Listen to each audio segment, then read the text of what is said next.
Қайырлы күн оқушылар, бүгін жаратылыстану 4-ші сынып, пайдалы қазба деген не? Бүгінгі сабақта сен пайдалы қазбаның не екенін түсінесің, пайдалы қазбалардың қалай өндіретінін білесің. Балалар, пайдалы қазбаларды қайдан алады? Пайдалы деген сөзді қалай түсінесіңдер? Не үшін пайдалы қазбаларды қолданады? Мұндай ресурстарды не деп атайды? Жақсы балалар, осы сұрақтың жауабын бүгінгі сабақта көретін боласыздар. Енді балалар суретке назар аударайық. Суретте не көріп тұрсыздар?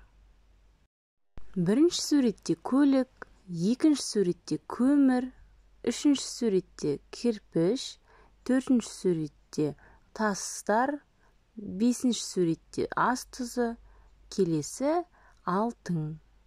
Жақсы балалар, жер қыртысынан қазып алынып, адам қажетіне жарататын табиғи ресурс түрлері пайдалы қазбалар деп аталады.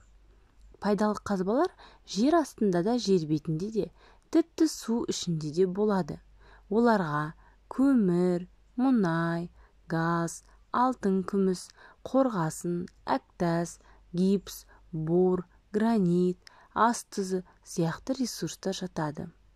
Жер қабығындағы пайдалы қазбалардың жиынтығын кен деп атайды. Оларды өңдеу арқылы металдар мен металл емес заттар алынады. Жақсы балалар, сіздерге түсінікті ме? Пайдалы қазба дегенім сонымен не? Дұрыс айтасыздар. Жер қыртысынан қазып алынып, адам қажетіне жарататын табиғи ресурстарды пайдалы қазбалар дейміз. Енді балалар, жаңағы біздің суретімізде қайсы пайдалы қазбаға жатады? Дұрыс айтасыздар.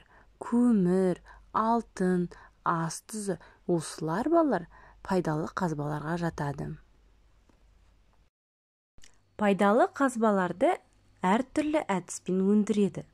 Жер бетіне жақын жатқан кенді экскаватормен қазып алады. Оны ашық әдіс деп атайды. Қазылған жерлерде үлкен ойыстар, карьерлер түзіледі. Карьердегі қазылған кенді экскаватормен мәшинелерге тиеп, өңдейтін орынға жеткізеді. Терең жер қойнауында жатқан кенді қазып алу үшін шахта жасалады. Бұл жабық әдіс деп аталады. Шахтадан өндірілген кен арнайы вагонмен жер бетіне шығарылады. Ал мұнай жер қыртысында қоймалжың күйде кездеседі. Оны бұрғылау әдісімен алады. Ол үшін мұнай шоғырланған жерді үлкен бұрғымен тесіп, сорғымен тартады.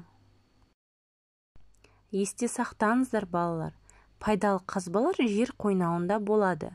Оларды ашық әдіспен карьерлерден, жабық әдіспен шахталарда қазып алады. Сұйық күйдегі пайдалы қазбалар бұрғылау арқылы алынады. Назарларыңызға рахмет, сау болыңыздар. Менің каналыма жазылуды ұмытпаңыздар.